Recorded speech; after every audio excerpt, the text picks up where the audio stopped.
नमस्कार मैत्रिणींनो, आज आपण पाहणार आहोत प्रिन्सेस कट ब्लाउजचं कटिंग। आता हे दोन्ही ब्लाउज आपल्याला इथे बनवायचे आहेत। तर 30 इंच चेस्टचं हे ब्लाउज आहे, म्हणजे आपलं जे छातीचं माप आहे ते 30 इंच आहे। तर अशा पद्धतीने आपल्याला प्रिन्सेस कट हे ब्लाउज आपल्याला पॅटर्न तयार करायचा आहे।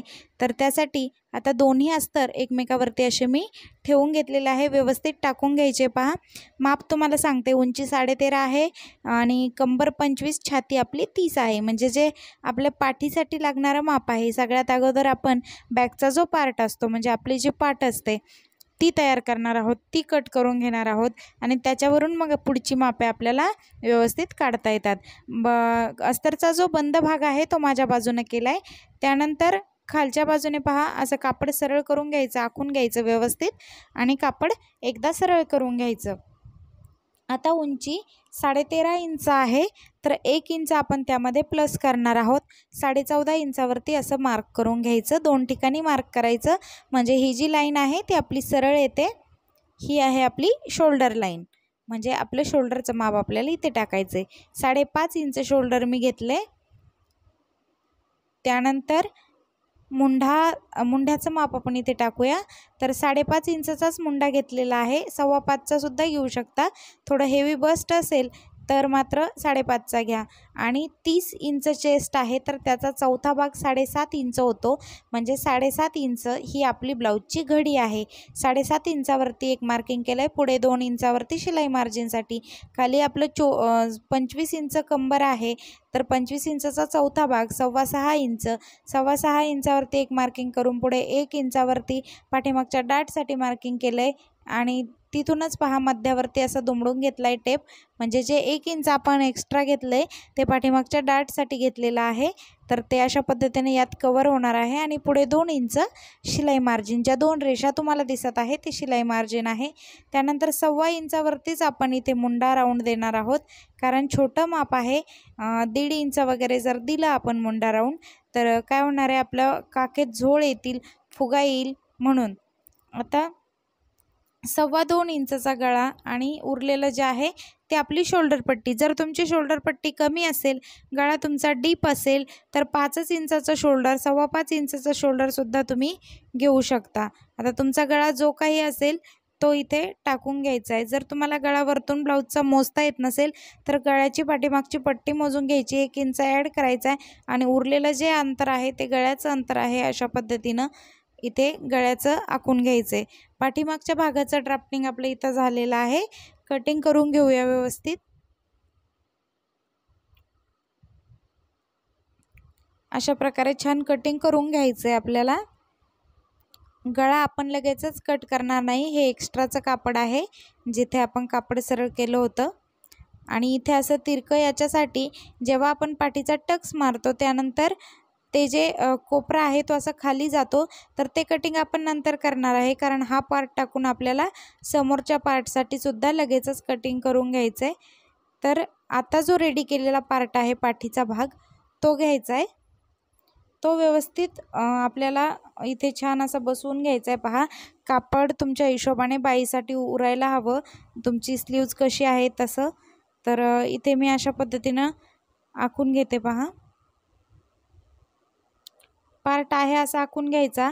जी आपली बंद बाजू आहे या बाजूने 1 इंचभर अंतर सोडा, म्हणजे अर्धा इंच जे आहे ते आपल्याला हुकाई पट्टीसाठी घ्यायचं या रेषेच्या बाहेर, म्हणून खालचं कापड खालीवर झालेलं असतं, तर 1 इंच सोडा, म्हणजे अर्धा इंच बरोबर ॲक्युरेट आपल्याला मिळून जातं, जरी कापड पुढे मागे झालेलं असेल टाकताना तरीसुद्धा, कारण ही ओपन बाजू आहे। आता ही जी मी लाईन मारते आहे तर ती आपली हुकाई पट्टीसाठीचं, ते मधलं जे अंतर आहे दोन्ही लाईनच्या ते हुकाई पट्टीसाठी आहे, अर्धा इंच। बाकी पार्ट ॲज इट इज गळ्याचं मार्क करून घेतलं आहे मी इथे। त्यानंतर मुंडा इथे नॉर्मल मी असा खोलून घेते। शक्यतो आपण शिवल्यानंतरच प्रिन्सेस कटचा मुंडा खोलवायचा असतो, तर जर समजा लक्षात राहत नसेल तुमच्या तर आधी असा थोडा खोलून घ्या, नंतर पुन्हा एकदा ठेवून पाहायचं फिटिंगच्या वेळी, आणि जिथे एक्स्ट्रा आहे तेवढं आपलं कट करून घ्यायचं। 6 इंचचा गळा आहे समोरचा, अंगावरचं माप आहे, तर 6 इंचावरती पहा अशा पद्धतीनं गोल आकार देऊन घेतला आहे गळ्याला। तुम्ही कुठलाही आकार देऊ शकता आवडीप्रमाणे। त्यानंतर जे आपण 1 इंच वाढवलेलं आहे, तर आता ते याच्यात कसं कव्हर करायचं ते मी तुम्हाला सांगते. तर सगळ्यात अगोदर जिथून आपल्याला प्रिन्सेस कटला आकार द्यायचा आहे, तर 3.5 इंचावरती इथे मी मार्क केलं आहे हुकाई पट्टीचं अंतर त्यामध्ये पकडून, आणि 11 इंचावरती टक्स पॉईंट देते मी 30 इंचासाठी, आणि 3.5 इंच आपण घेतलेलं आहे पहिलं. आता इथे वरती 4.25 इंच घ्यायचे जिथे आपण टक्स पॉईंट घेतला आहे, आणि अशी थोडीशी तिरकी रेषा म्हणजे खाली 3.5 आणि जिथे टक्स पॉईंट घेतलेला आहे तिथे 4.25 म्हणजे एक थोडंसंच अंतर आपलं पुढे जाणार आहे. अशा पद्धतीनं प्रिन्सेस कटचा आकार देऊन घ्यायचा. त्यानंतर आता इथे 2 इंचचा जर तुम्हाला जास्त पफ हवा असेल तर तुम्ही 2.5 इंच पण घेऊ शकता, पण 30 इंचसाठी एवढ्या पफची गरज नाही, म्हणून 2 इंचावरती मी हा पफ घेते आहे. अशा पद्धतीनं 1 इंच ऑलरेडी पाठीमागच्या भागात आपलं वाढलेलं आहे आणि 2 इंचचा आपण टक्स घेतला आहे, तर 1 इंच मिळालेलंच आहे. आता आणखी 1 इंच आणि अर्धा इंच आपल्याला जोडण्यासाठी लागणार आहे. अशा पद्धतीनं 1.5 इंच अंतर मी इथे वाढवून घेतलं आहे. वरच्या बाजूने सुद्धा जोडण्यासाठी आपल्याला अर्धा इंच लागणार आहे, तर ते सुद्धा मी अर्धा इंच बाहेर असं वाढवून घेतलं आहे. आणि आता 1 इंच पफ येण्यासाठी व्यवस्थित खालीसुद्धा आपण वाढवून घेणार आहोत समोरच्या पार्टमध्ये. तर हा टक्स अशा पद्धतीनं खालच्या रेषेला जुळवून घ्यायचा आणि असे तिरके इथे पॉईंट देऊन घ्यायचेत पहा आपल्याला, कारण जे आपण 1 इंच अंतर वाढवलं ते फक्त आपल्याला टक्सचा जो भाग आहे तेवढ्यापुरतंच आपल्याला ते हवं असतं. साईडनं आपल्याला जेवढं आपलं पाठीमागच्या भागाचं आहे ॲज इट इज तसं घ्यायचं आहे आणि छान असं कटिंग करून घ्यायचं आहे. अगदी सोपी पद्धत आहे पहा, आणि अशा पद्धतीनं कट केल्यानंतर तुमचा ब्लाऊजसुद्धा अगदी परफेक्ट बसणार आहे. मी हीच पद्धत वापरते आणि आत्तापर्यंत माझ्याकडे एकाही कस्टमरची कधीच तक्रार आलेली नाही.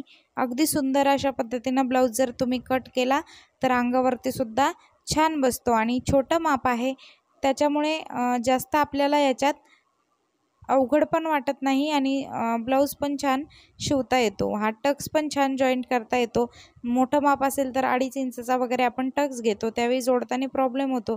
तर अशा पद्धतीनं दोन्ही टक्स असे जुळवून घ्यायचे आहेत आपल्याला जोडताना. तर स्टिचिंगचा व्हिडिओसुद्धा मी लवकरच अपलोड करणार आहे.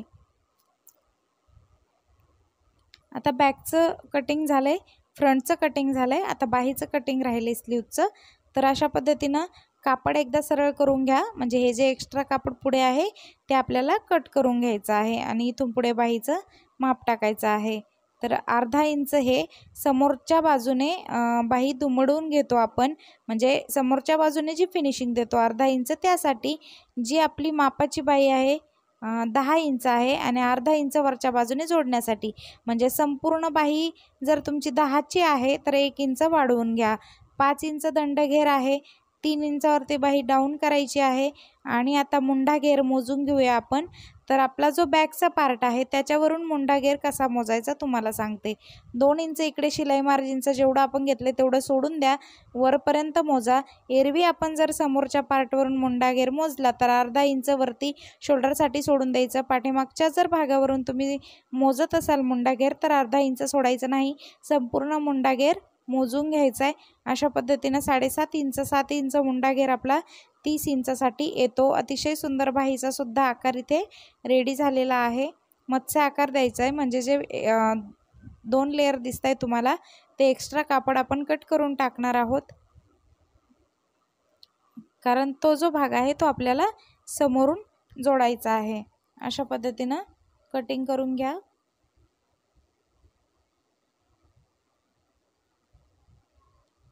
मध्यावरती नॉच द्या, म्हणजे बरोबर आपल्याला बाई इथे जोडायची आहे हे लक्षात राहतं, जे आपली शोल्डर लाईन असते तिथे. आणि आता हा जो पार्ट मी डबल लेअर आखून घेतलेला आहे इथे अशी, ती कट करून टाकायची आहे आपल्याला, म्हणजे तो जो मत्स्य आकार आहे तो समोरच्या बाजूने येणार आहे आपला. तिथे स्टार करून घ्यायचं की आपल्याला ही बाजू पुढच्या बाजूने म्हणजे छातीच्या बाजूने आपल्याला जोडायची आहे, बॅकच्या बाजूने जोडायची नाही. तर अशा पद्धतीनं झालेलं आहे आपलं कटिंग संपूर्ण ब्लाऊजचं. आता पीसावरती जसे तुमचे आकार व्यवस्थित बसतील त्या हिशोबाने पीस ठेवून घ्या आणि कट करून घ्या. आता हा जो ब्लाऊज आहे याला मी बलून स्लीव्ज असते पहा आपली, ती बनवणार आहे. गळा कट करून घ्यायचा इथे. बॅक साईडचं तुम्हाला कटिंग दाखवायचं राहिलं होतं. जे तिरकं आपण कट करून घेतलं होतं ते कशासाठी कट केलं होतं तर पहा, असं कट करून घ्यायचं आहे. आता हा जेव्हा टक्स आपण देऊ तेव्हा हे कापड सरळ होणार आहे. बरोबर पार्ट व्यवस्थित बसतील अशा हिशोबाने पार्ट आपले टाकून घ्यायचे कापडावरती. मेन फॅब्रिक जर जास्त असेल तर तुम्ही एक्स्ट्रा कापड ठेवू शकता बऱ्यापैकी. म्हणजे एक्स्ट्रा कापड जर असेल ब्लाऊजला तर काय होतं, जोडताना अजिबात प्रॉब्लेम येत नाही. पुढे मागे झालं उसवून पुन्हा आपण त्यात बदल करू शकतो. जर तुम्ही बिगिनर आहात, नवीन शिकत आहात, तर तुमच्यासाठी अगदी महत्त्वाची टिप्स आहे की तुम्ही जे पार्ट कट करताय त्याच्या आजूबाजूने एक्स्ट्रा कापड ठेवायला हवं. तर अशा पद्धतीनं पहा, आता हा जो पार्ट आहे हा सरळ कापडावर टाकला तरीही चालेल, पण जो प्रिन्सेस कटोरीचा जो पार्ट आहे तो तुम्ही तिरक्यात कट केला. म्हणजे जसे आपण कटोरी तिरक्यात कट करतो, जर कापड अवेलेबल असेल तर. जर एक्स्ट्रा नसेल, तुम्हाला डिझाईन वगैरे करायची असेल तर सरळ कापडात जरी कापलं तरीही चालतं अशा पद्धतीनं. पण जर अवेलेबल असेल तर थोडंसं तिरकस कापडात कापलं आणि तिरकस जोडून घेतलं तर छान बसते प्रिन्सेस कटोरीसुद्धा. अशा पद्धतीनं सगळे पार्ट आपण कट करून घेतलेत. आता हे जे कापड आहे याची मी स्लीव्ज बनवलेली आहे डिझाईनची. त्याचा व्हिडिओ ऑलरेडी चॅनलवरती अपलोड आहे. म्हणजे जेव्हा हा व्हिडिओ अपलोड होईल त्याच्या खालीच तो व्हिडिओ तुम्हाला मिळेल. व्हिडिओ शेवटपर्यंत पाहिल्याबद्दल खूप खूप धन्यवाद. Like, share and subscribe.